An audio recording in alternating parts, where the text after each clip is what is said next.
Hello दोस्तों, स्वागत है आपका हमारी साइंस क्लासेस में। और आज हम कुछ रिमेनिंग पार्ट्स ऑफ एंगल्स के बचे थे, उनको हम डिस्कस करेंगे।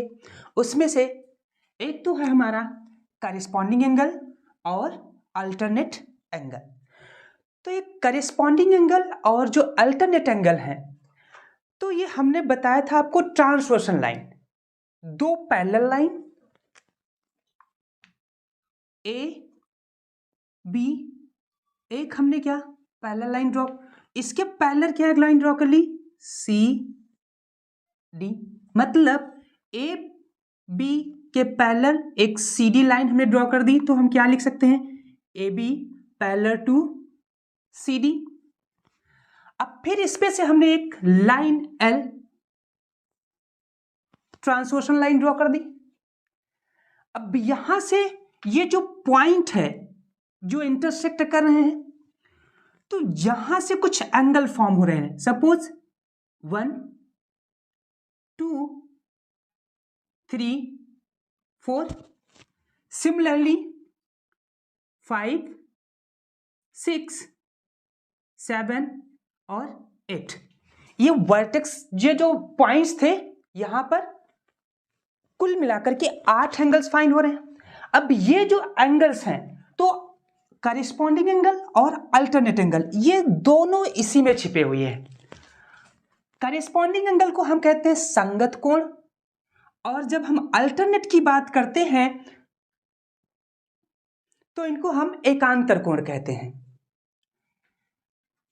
तो यदि हम बात करें, संगत का मतलब होता है जो एक ही साथ में बने हो, मतलब जैसे ए बी, अब ये पैरेलल है, मतलब जो एंगल इस साइड में बने हैं। सिमिलरली अब ये जो लाइन सी डी है, इसको यदि हम ऐसे करें तो ये भी तो इसी लाइन पे बने, तो मतलब यदि इस पार में बने और ये भी इस पार में, तो ये क्या है, संगत में है। मतलब तो हम कह सकते हैं यहां से एंगल जो 1 है, एंगल 1 किसके करेस्पॉन्डिंग हो जाएगा, तो हम कह सकते हैं एंगल 5 के, एंगल 5 के।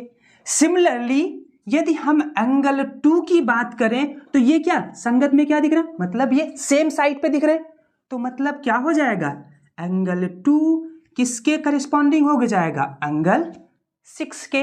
अब सिमिलरली हम नीचे वाले की बात करते हैं, मतलब ये वाले पार्ट की, तो एंगल 4 किसके करेस्पॉन्डिंग हो जाएगा, एंगल 8 के। और सिमिलरली एंगल 3 किसके, एंगल 7 के। तो हम यहां से क्या लिख सकते हैं, एंगल 3 किसके करेस्पॉन्डिंग हो जाएगा, एंगल 7 के। और एंगल 4 किसके करेस्पॉन्डिंग हो जाएगा, एंगल 8 के।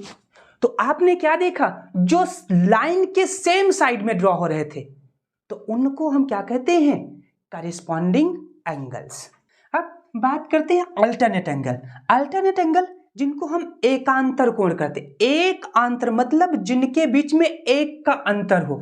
मतलब यदि हम बात करें इस एंगल की, तो 3 के बाद यदि हम अंतर जो इस लेवल में, मतलब ऐसे, इसका ऐसे अंतर बताया जाएगा। सिमिलरली 4 को ऐसे क्रॉस सेक्शन कर दें, तो इनके बीच में यदि हम क्रॉस सेक्शन करें, तो इसके अंतर में क्या आ जाएगा, एंगल 5 और एंगल 4 का, तो अल्टरनेट। तो हम यहां से कह सकते हैं अल्टरनेट एंगल मतलब 3 का अल्टरनेट क्या फॉर्म हो जाएगा, एंगल 5। सिमिलरली एंगल 4 का अल्टरनेट क्या हो जाएगा, एंगल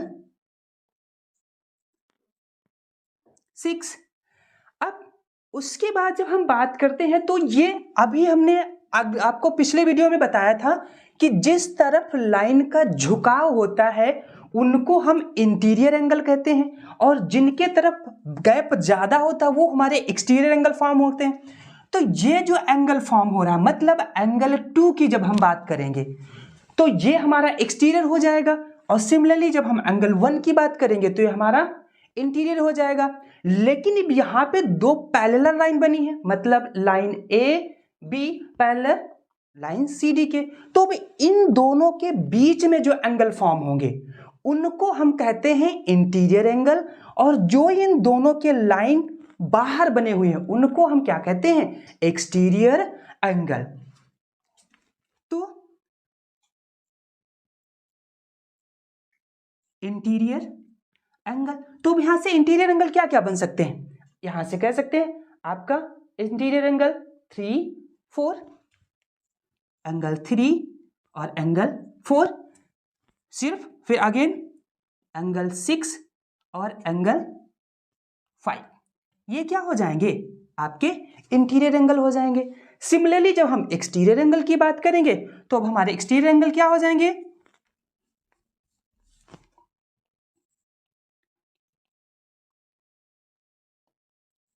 एक्सटीरियर एंगल तो एंगल 2, 1,